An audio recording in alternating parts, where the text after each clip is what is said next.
Accepted knowledge lies in a state of limbo between truth and belief. This statement is a fancy way of restating the epistemological idea of two truths. The two types of truth are objective and subjective. Objective truth only regards the object being spoken of. The speaker is irrelevant. Subjective truth pertains to the beliefs held and the truth that these beliefs create for the individual. The speaker is relevant. Objective truth is the inferior little brother to subjective truth in this world. Philosophers John Locke and David Hume would find this statement baffling. As the pioneering figures of empiricism, they took an analytical approach that relied entirely on objective truths. The basis of empiricism is statements are bound only to exact definitions. Kowalski, 2016, page 55. Now, in a simulation of the world, this approach would hold accuracy. However, this world is not a simulation. The current world is dominated by subjective truth. Descartes' skepticism is more relevant to the world than that of analytical statements. Descartes said, "I will, nevertheless, make an effort and try anew the same path on which I had entered yesterday.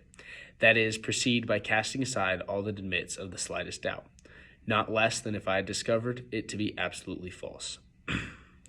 Kowalski, 2016, page 41. The man who denies still holds on to the path which is being walked, regardless of any possibility of falsehood. Descartes' skepticism went against everything he proposed, that the body cannot be trusted and that truth in perception is opaque, yet still comes back to the subjective truth that everything is real. This is the current function of the world as well. There's a skeptic to every opinion, fact, and stance. There's no certainty in any conversation. Everything can be met with a rebuttal. Shockingly, an objective, worldly accepted fact like the earth being round will still be questioned. This is because subjective truths are held so prominently and with such gusto that regardless of objective facts, there will still be an argument. The rhetoricians of the world are able to use these strong opinions to their advantage and therefore tend to gain positions of power or influence. The use of subjective truths allows for masses to be gathered and form large opinions. This can be related to religion, politics, and even smaller things such as sports. In politics, there are debates. In said debates, it is impossible for both sides to use statistics in order to refute the other's points. This means the use of subjective truths is needed in order to disprove and convince the audience. Dr. Christina Peter provided a great example of this in a December 2020 article of a mock argument about politicians discussing bike lanes. Politician A supports the bike lanes and uses cost, travel time, and pollution statistics to argue his point. In response, politician B cannot use these same statistics. It would be futile. So he resorts to subjective claims that consist of the phrase, "most citizens would," and this immediately makes it subjective. Peters' 2020 article.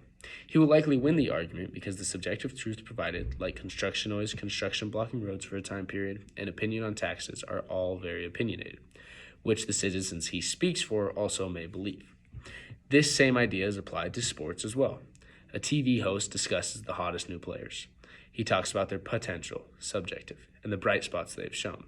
Now, these arguments are subjectively true and will be accepted by the masses because they too can see an athlete's potential. There is also an asterisk on many statistics in sports. Therefore, using objective truths based only on the stat sheet is nearly irrelevant in an argument. For example, two people are arguing about the talent level of a quarterback, one using subjective, the other using objective. A 70-yard touchdown pass is thrown. On the stat sheet, all that is seen is one completion, 70 yards. The objective fact is the QB threw a 70-yard touchdown. Now, the subjective arguer responds with, "I watched the film. It was a 2-yard pass that got ran 68 more yards by someone other than the quarterback." His argument is that the quarterback's talent had nothing to do with the outcome, and an objective statistical truth cannot determine his talent. Both of these arguments are true. Objectively, 70 yards is still 70 yards. But subjectively, and the more influential of the two, the quarterback's talent had nothing to do with the 70 yards. Objective truths, while on paper appear to be more relevant, are, in fact, irrelevant because their claims can never hold enough weight and insight. In today's current world, there is a need for conclusions to be made, and objective truths cannot reach the depth wanted by the audience. So subjective truths are miles more influential because they allow in-depth answers past a number or a statistic.